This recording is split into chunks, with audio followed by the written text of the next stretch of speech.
Hello and welcome to Industrious, a podcast about how and why to maintain a beautiful home. I'm your host, Micaiah, and this is our very first episode. I'd like to start out by sharing with you all a little bit about me. I am a wife and mother living in Moscow, Idaho, ever since I came for college. I went to New St. Andrews, started there in the fall of 2014, and I graduated in spring of 2018, having got married and got pregnant with my first baby. That baby came along as a micro-preemie the summer of 2018, and I spent the rest of the year in the hospital with him, and now he is a healthy and very active 2.5-year-old, and he has a little brother that we welcomed this past fall. This past year was very busy for other reasons as well. We bought our first house and started a new job, had a new baby, and now I've begun a new project with this podcast. I'm excited to share it with you all and hope that it blesses you.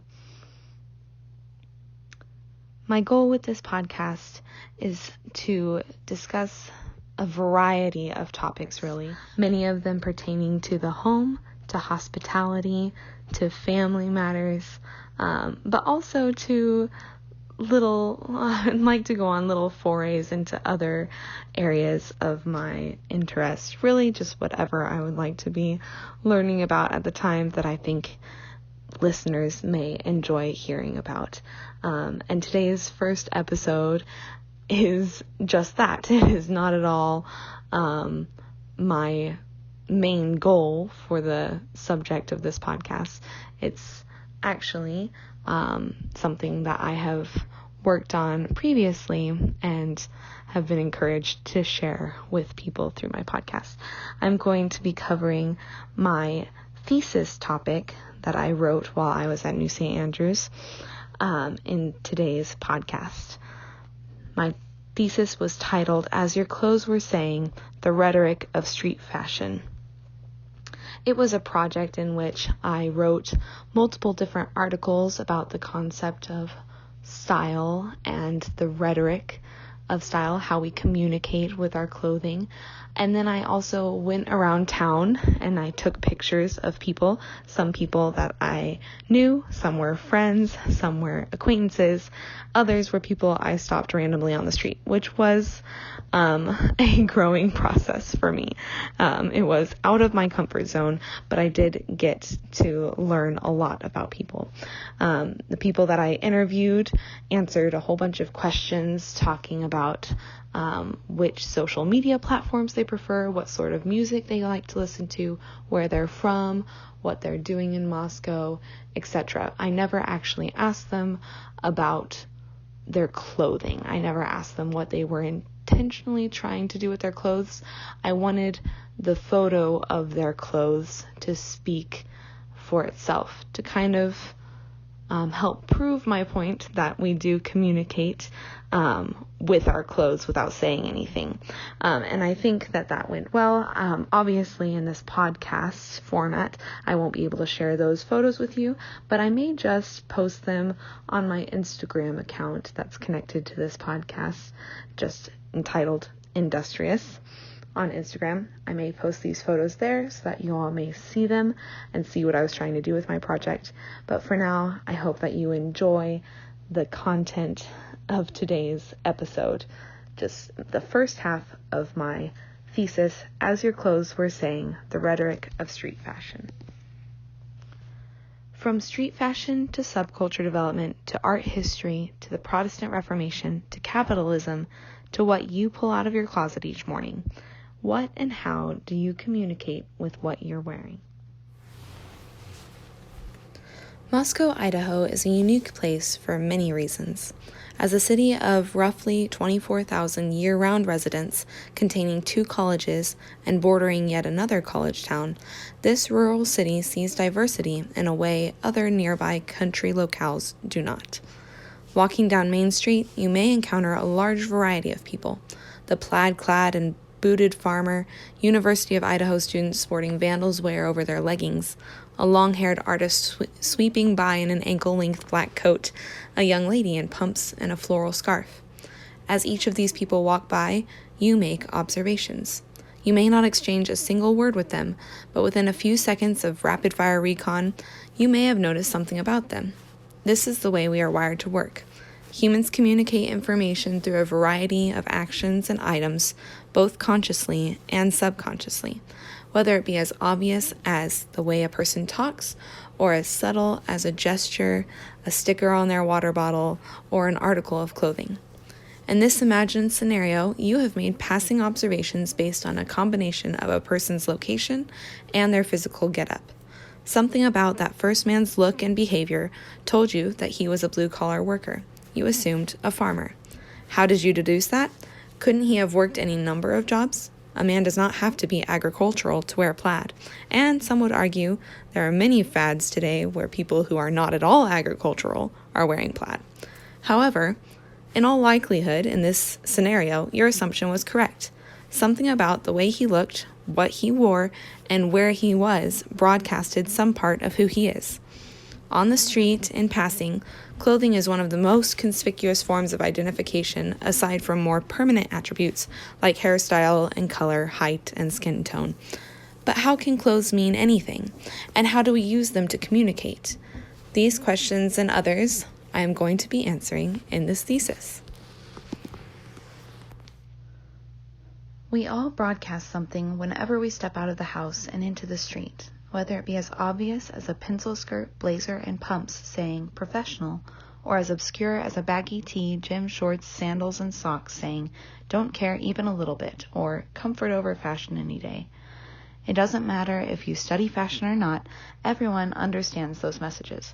The way that you interact with the businesswoman will, in fact, be different than the way you interact with the grubby college student, simply based on what she's wearing. I described the just rolled out of bed baggy tee and gym shorts combination as an obscure way of communicating because, while it does convey a lack of interest to the observer, the person wearing that combination could be actively associating themselves with multiple different groups, subcultures, if you will, that communicate something very particular via their attire. These people are people who either want to be seen as unfashionable, their outfit gives off casual and maybe a sporty vibe, one that is not necessarily concerned about what you may think of them, and another group is one that is going for a sexy in a more indirect way, and not in a revealing sort of way, but in an I'm wearing my boyfriend's shirt and you can't tell if I've got pants on sort of way instead. When these pieces are worn together by certain groups, they collect meaning through that particular group's thesis statement or personal image goals. This is how fashion criticism is dependent foundationally on the idea of subculture. If everyone in the state of Idaho had to wear one universal uniform, a person's clothing would not tell you a single thing about them as they pass you on the street, other than the fact that you are, in fact, in Idaho. Thankfully, this is not the case. Instead, every time period, every place, every hobby, every profession influences a person's clothing choices and affects how that person broadcasts themselves to others. Now, the idea of subculture is a concept that, while not many people may have thought about it in those particular terms, many people have seen it play out before their very eyes. It can be described with the picture of a circus. A circus is made up of one mainstream entertainment and many sideshows. Universally enjoyable and acceptable entertainment shows under the big top where families and the elderly alike may see it and enjoy it, while the entertainment that rebels from the normal or is purposefully shocking and appalling the general masses, that happens in the shadowy corners for small and specialized audiences. However, at some point, the general masses get bored of the mainstream entertainment, and that is when the sideshow entertainment is appropriated by the big top. In order for the shocking and rebellious sideshow, or we could call it a subculture, to be accepted by the demographic majority, it must first be watered down, making it more palatable for general consumption. This process effectively neutralizes each bizarre sideshow as needed and spreads it to the general public. This same concept can be applied to more than just entertainment. It can be applied to clothing. Subcultures or sideshows are where new looks are developed. For example, we could look at the punk fad when it arrived on the scene in the early to mid 1970s with its safety pins, ripped clothes, and androgyny. The general public recoiled hard, very hard, and that was exactly what the punk aesthetic depended upon: rebellion and alienation from the normal.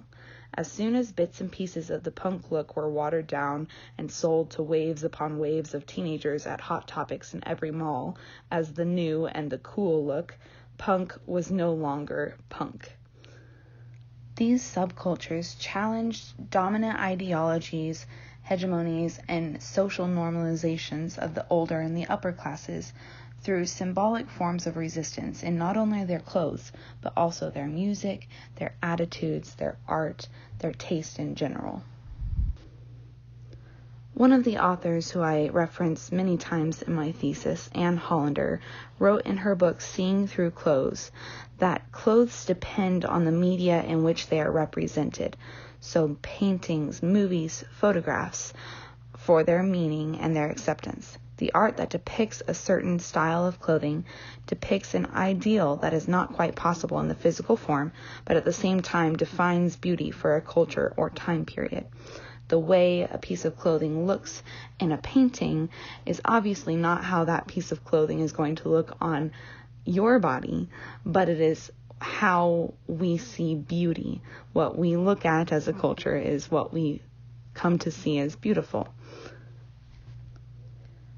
What makes my discussion of fashion and culture in my thesis different than the work written by other authors is when I'm writing. Fashion is dependent upon time period, immensely dependent upon time period, just as subcultures are dependent upon time period. In the year 2017, which is when I wrote my thesis, fashion does not look the same way as it did in the 80s. And more importantly, subcultures do not work the same way they did in the 80s. Nowadays, the fashion cycles are relentless. People are interacting with those around them in a constant and easily accessible conversation about style. Because of the internet, subcultures and styles have become so fractured, it's nearly impossible to pin them down for any length of time.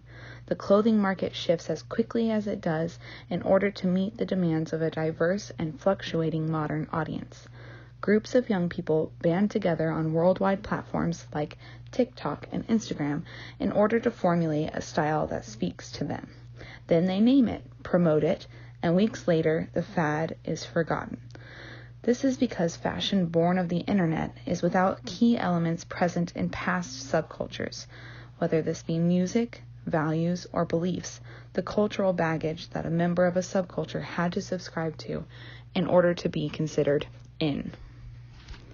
The internet and social media have, to an extent, removed the connection between subcultures and style, giving rise to a new wave of internet-driven pseudo-subcultures in the process. These pseudo-subcultures allow us to pick and choose our style in a way that did not happen before. Before, when someone was becoming part of the in crowd, they had to subscribe to the in ideas that crowd subscribed to. Now we simply collect images of things that we find to be beautiful on websites like Pinterest, and then we use those images to help influence the clothing that we purchase to put in our own closets and then onto our bodies. So while fads may come and go more quickly than they used to, now the things that we find to be beautiful are more easily curated to the individual. That's all that we have time for in this episode, but tune in next time to hear about how Coco Chanel's famous little black dress has anything to do with the Protestant Reformation. There's more of a connection than you may think. Thanks for listening, and I'll see you next time.